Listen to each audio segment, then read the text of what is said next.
Hi there, this is the RPS project. My name is Richard and today I'm going to be biased. Biased about what, you may ask? Well, transistors of course, what else? So, I've got here on the whiteboard a quick diagram of what I'm going to have a look at. See, a basic NPN transistor in say a class A amplifier. I've always had a bit of difficulty of understanding how I can bias it up. Now I'm not going to be talking about the current gain or the current through the circuit, because I know this is a current amplifier, BJT is. I just want to understand the voltage biasing when trying to set up something like this. So I want to understand the relationship between this point, the base, the collector and the emitter, depending upon what resistors and what biasing I create in this circuit. So I'm going to set up a bias on the base, 4K7 and a 1K. I'm going to do a second circuit with a higher resistance on here on this resistor, because I think with a 5 volt supply, which is what I'm going to put in, this will be a bit low. But I'm going to do this circuit because that's where I've started. And what I'm going to do, I've got 1K on the collector, and that's going to be my output. I'm going to change the resistor, different resistors on the emitter, to see how it affects the voltage at the point of the emitter, and especially on the collector, because that's where my output's going to be. That's where I need my biasing to be right, to get an output, a signal that's going to come in here, going to go through this transistor and come out here. So if I can better understand the relationship between these 2 points, depending upon the resistors I used, hopefully I'll get a better understanding of how to bias this little circuit up every time I come to use it, rather than sitting there doing loads of calculations, putting in a resistor and going, this doesn't work, which is always annoying, especially if you put it on a if you soldered it in on a circuit and then realised it doesn't work very well. Yeah, you need to spend some time faffing around trying to sort it out. Anyway, got it on the breadboard, so let's have a look at it. So here we go, got it on the breadboard. Transistor over here, this 5% resistor, and this resistor is my base bias. I got the 1K on the collector, and these are the ones I'm going to have on my emitter. Now, starting from this end, I've got a 1 meg. I thought, why not? Let's throw the really huge resistance in there. A 10K, a 4K7, 1K, 430 ohm and 260 ohm. So a nice range, wide range of different resistors to give me hopefully a different output on what would be the collector, which will be over here. Got my multimeter. Now I've taken down some notes of what I've got, and I've actually done some calculations to see what I think I'm going to get from these setups. Now I'm going to be doing 3 setups here. First one is having a quick look at this. The first one will be with the 4K7 there and a 1K there and 1K there, and then I'm going to go through the resistance. Then I'm going to change it and I'm going to put a 2K2 here, because I think that will bring the bias up better, because I'm only using 5 volts and give me a better bias on the base. And then with a 1K there, same scenario. And then I'm going to change this resistor here to 2 diodes,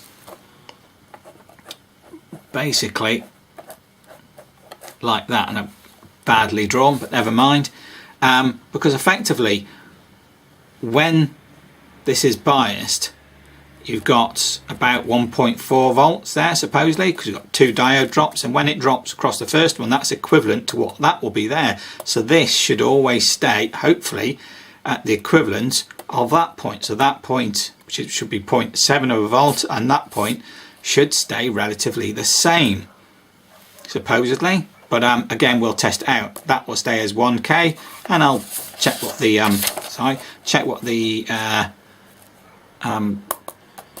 voltages, what voltage it will give by changing this resistor.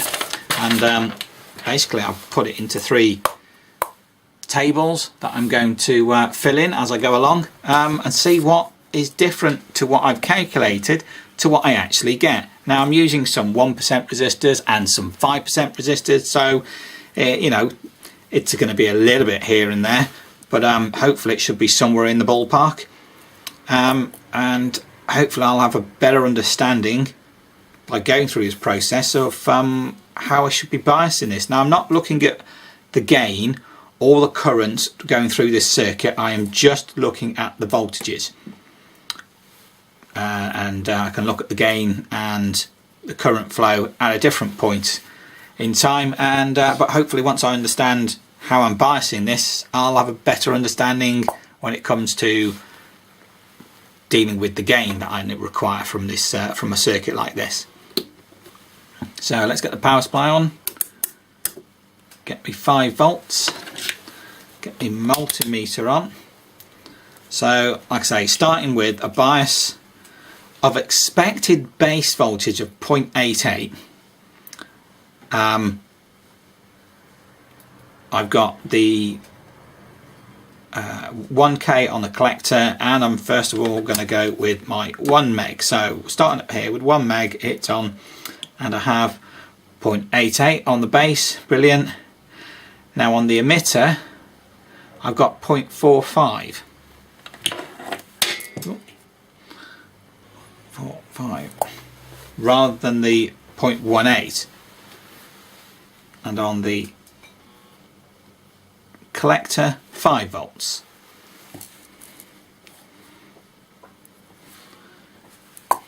So move this down, next resistor 10k, the base is 0.88, brilliant, but the emitter is 0.36,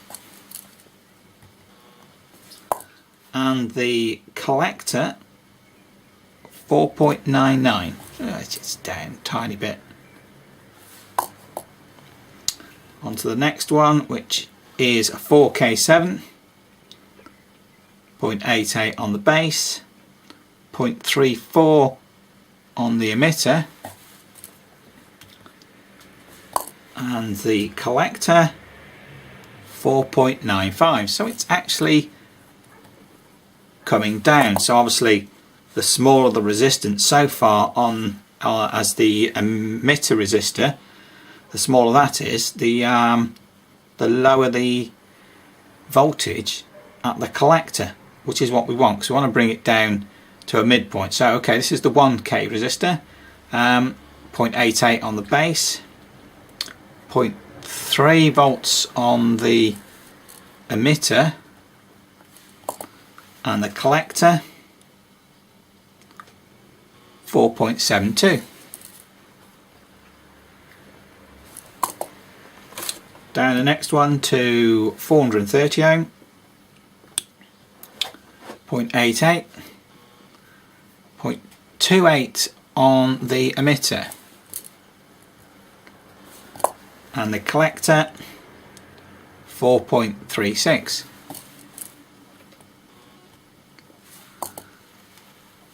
Down to the last resistor, 260 ohm, base is 0.88, emitter is 2.27, really changed, so I'm expecting the collector to be about the same. 3.99.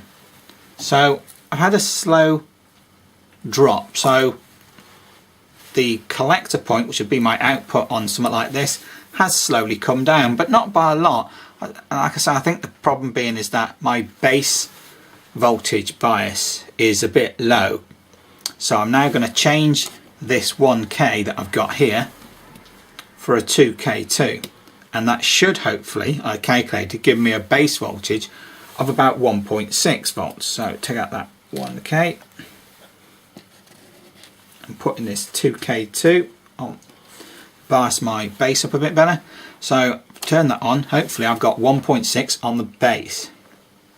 Look at that, 1.6 volts, brilliant. And and we're on the first resistor again, the 1 meg, and my emitter voltage is 1.15 volts. Sorry, 0.15 Let's have a look at that point. Get that on there. Yeah, 1.15 volts.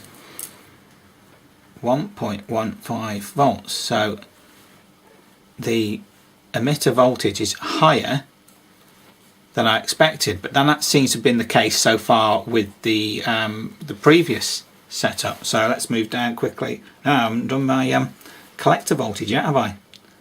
This is with the 1 meg, 5 volts. Yeah, it's at supply voltage, 5 volts there. Move it down to the 10k. Base voltage is 1.6, brilliant.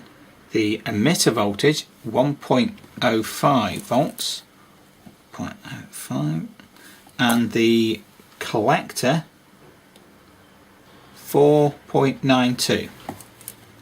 4.92. Down the next one to 4k7, 1.6 on the base. Emitter is 1.03,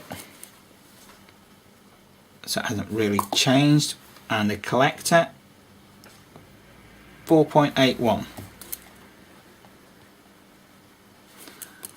Now onto the 1k. Base is 1.59, so it's come down just marginally, hasn't really changed. The emitter 0.99 and the collector 4.03. Onto the 430 ohm. Base is 1.59. Emitter 0.96. And the collector 2.77. That suddenly dropped, hasn't it? That's quite good. Then the last one, 260 ohm. The base is 1.58. Emitter is 0.94. And the collector is 1.46.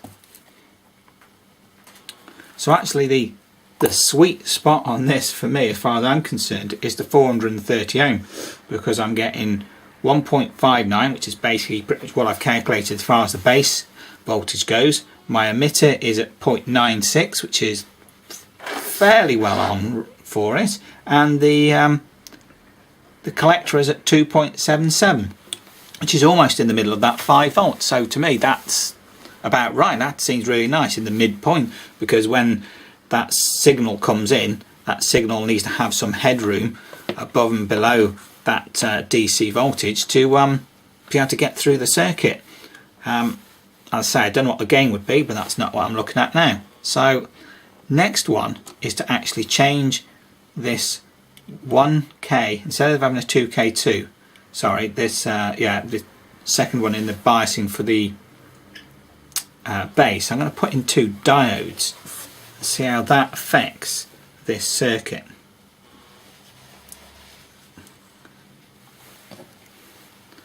Get them in the right way. So now I've got 2 diodes in there.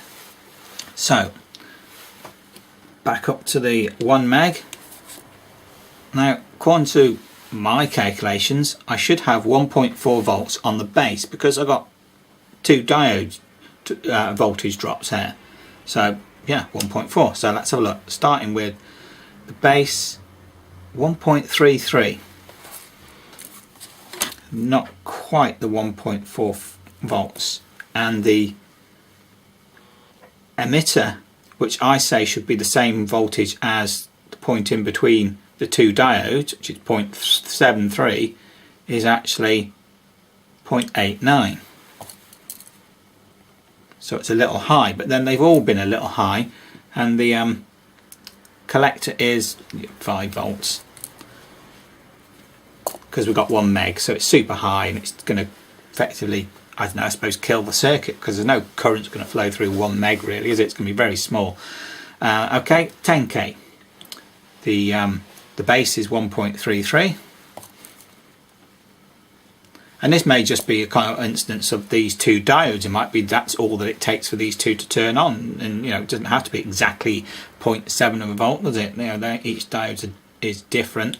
Different makes are going to have a different turn on voltage, and the emitter is 0.79,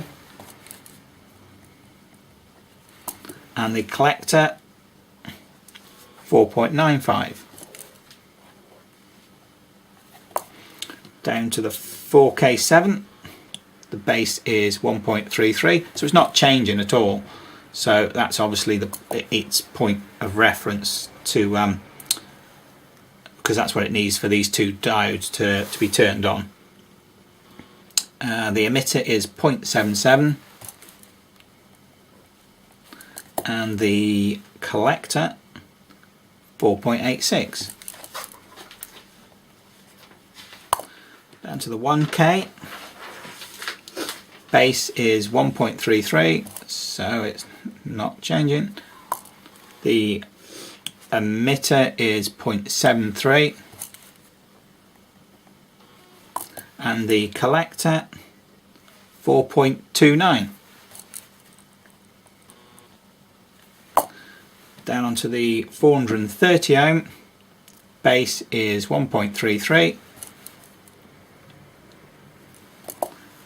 Emitter is 0.71, and the collector is 3.35. And on to the very last one, 260 ohm, the base is 1.33. And notice how very stable that is. The others did change slightly in their in the voltage, but only very marginally, so really it didn't really change. But this one's even more stable, hasn't changed even slightly. The emitter is 0.7, and the collector 2.37. So actually with these two diodes, to me the sweet spot is this 230 ohm, which is really great, because I've got 1.33 on the base, and that's constant, doesn't seem to change at all, and 2.37 on the collector, almost in the middle of that 5 volt range. So hopefully that should work really well. So there we go, there are the figures. So what have I learnt from this? Okay, hopefully you can see this, folks, that I've just taken down some of the details of one of the measurements I did. This is where I had the base bias was a 4K7 and a 2K2, giving me about 1.6 volts on the base, which is great. And then as I increased, as I say, different resistors, I had the first one was a 1 meg ohm resistor, just threw a really big one in there to see how that would affect it. Base 1.6 as expected. The emitter was 1.15, so it's a bit higher than this. Obviously nothing's absolutely perfect, and there's other things to take into consideration with the transistor that I'm sort of not really, you know, that the fact that there's an internal resistance and how well it conducts once it's turned on and in its whatever mode, saturation, or you know, however it's affected. So there are some slight ranges, but it's not too bad, it's not too far out, it's just a little bit high. And then 5 volts on the collector. 10k, 1.6, 1.05 on the emitter, and I calculated 4.91 on the collector. I had 4.92. 4K7, about the same, voltage comes down very slightly. 4.81 is what I calculated, and I got 4.81, which was great. The 1K, we came down to 4 volts, 4.1 was what I calculated, 4.03. The emitter voltage is slowly dropping. It seems to me that what's happening as that emitter voltage gets closer to what I have calculated, my collector voltage gets closer to the ideal that I want. And actually the best scenario that I had here with this setup was 1.59 on the base, 0.96 on the emitter, with 2.9 is calculated, but 2.77 is what I actually got with a 430 ohm resistor, which was brilliant. So that sits right in the sweet spot there. I say I haven't been looking at calculating what the gain is or what the current flow is through the circuit, but to me that seemed to fit really well. Obviously, if you want more current gain and more current flow, you've got to use lower value resistors. So it's this relationship of what that is, the collector resistor, against what the emitter resistor is going to be, that seems to set up what the bias point will be. And later on, when I look at it, it's obviously going to have it's going to determine what current flow is going to be and what my gain is going to be. But at the moment, as far as the voltage goes, it does seem to be that, I think when I started looking at it, I'm thinking, well, it's about half of the resistance, or maybe a bit lower than half, maybe a third of the resistance. So I don't know if that's a rule of thumb. I'd have to try it out, that whatever resistor I put in as the collector resistor, that the emitter resistor needs to be about a third of that resistance, and hopefully I should get a good voltage that's about midway from the supply voltage, which in this case was 5 volts, to the obviously to ground. So halfway point, that means I'm getting a nice good swing on my signal when I get put an audio signal through that, or whatever signal I'm putting through there. So I've got a nice lot of headroom to swing with. So yeah, a few more things to try it, but it did seem to help. That did. I think I understood it a bit better now.